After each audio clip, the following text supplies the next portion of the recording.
Nav Prabhat news, नव्या दिवसाची नवी बातमी। बन गार्डन पोलीस ठाण्यात कार्यरत असलेल्या एका पोलीस उपनिरीक्षकाविरुद्ध लाच मागितल्या प्रकरणी लाचलुचपत प्रतिबंधक विभागाने गुन्हा दाखल केलाय।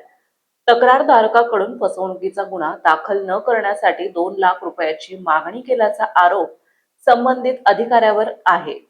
लाचलुचपत प्रतिबंधक विभागाकडे एका 40 वर्षीय तक्रारदाराने 3 फेब्रुवारी रोजी तक्रार दिली होती। तक्रारदार विरुद्ध बन गार्डन पोलीस ठाण्यात फसवणुकीबाबत तक्रार अर्ज दाखल होता। या अर्जाची चौकशी पोलीस उपनिरीक्षक संदीप खेडकर करत होते।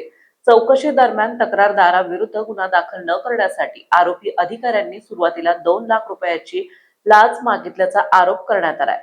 लाचलुचपत प्रतिबंधक विभागाकडून 3 फेब्रुवारी रोजी करण्यात आलेल्या पडताळणी दरम्यान पंचसक्षम तसेच तक्रारदाराच्या वकिलांसमोर तडजोडी अंती 1 लाख रुपयाची लाच स्वतःसाठी आणि वरिष्ठांसाठी मागितल्याचं निष्पन्न झालंय।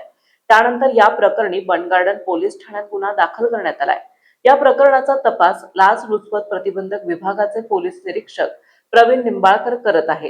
ही कारवाई पोलीस अधीक्षक शिरीष सरदेशपांडे, अप्पर पोलीस अधीक्षक अजित पाटील आणि अप्पर पोलीस अधीक्षक अर्जुन भोसले यांच्या मार्गदर्शनाखाली करण्यात आली आहे। सापळा अधिकारी म्हणून सहाय्यक पोलीस आयुक्त नीता मेसाळ यांनी काम पाहिले। आपल्या परिसरातील महत्त्वाच्या बातम्या पाहण्यासाठी आजच नवप्रभात न्यूज चॅनलला YouTube वर सबस्क्राइब करा आणि बेल आयकॉन प्रेस करा।